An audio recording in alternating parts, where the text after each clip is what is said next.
टिंकू एक छोटे से गांव का लड़का था, सीधा साधा, मासूम, दिल का साफ, पर किस्मत का मारा, पढ़ने में तेज पर घर की हालत कमजोर। रिंकू शहर की रानी, अमीर बाप की लाडली, खूबसूरत, नाजुक, चांद सी चमकती, दोनों अलग दुनिया के, पर किस्मत की डोर से बंधे हुए थे। रिंकू को शहर की चकाचौंध भाती थी, टिंकू को अपने गांव की माटी की खुशबू। दोनों की जिंदगी अलग अलग रफ्तार से चल रही थी। कॉलेज दोनों की मुलाकात का जरिया बना। टिंकू अपनी लगन और मेहनत से आगे बढ़ रहा था, रिंकू अपनी मस्ती और बेफिक्री में। एक दिन कॉलेज के बगीचे में उनकी नजरें मिली। रिंकू की हंसी में मुझे अपना सारा संसार दिखा। धीरे धीरे मुलाकातें बढ़ी, बातें हुई और फिर प्यार। टिंकू और रिंकू का प्यार पंछी की तरह आजाद। दोनों को एहसास ही नहीं था कि उनकी मोहब्बत की राह इतनी कठिन होगी। टिंकू और रिंकू का प्यार परवान चढ़ता रहा।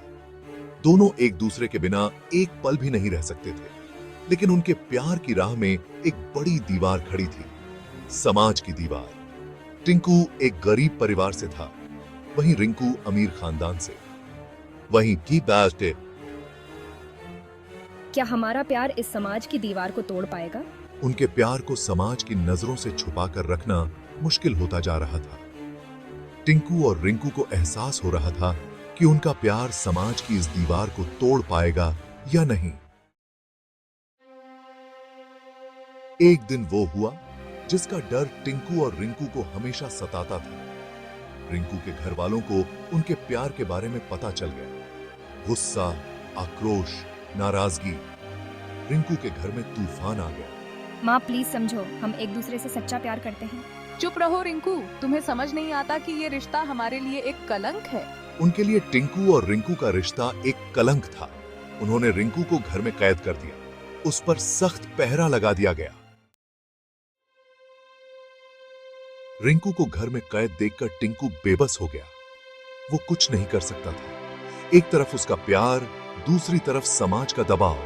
रिंकू, मैं क्या करूं? मैं तुम्हें इस हालत में नहीं देख सकता। रिंकू रोती थी, चिल्लाती थी, अपने प्यार के लिए गिड़गिड़ाती थी, लेकिन उसके घर वालों के कान पर जूं तक नहीं रेंगती थी। टिंकू, मुझे यहाँ से निकालो, मैं अब और नहीं सह सकती। मजबूरियां और बेबसी के आंसू टिंकू और रिंकू की प्रेम कहानी को डुबो रहे थे।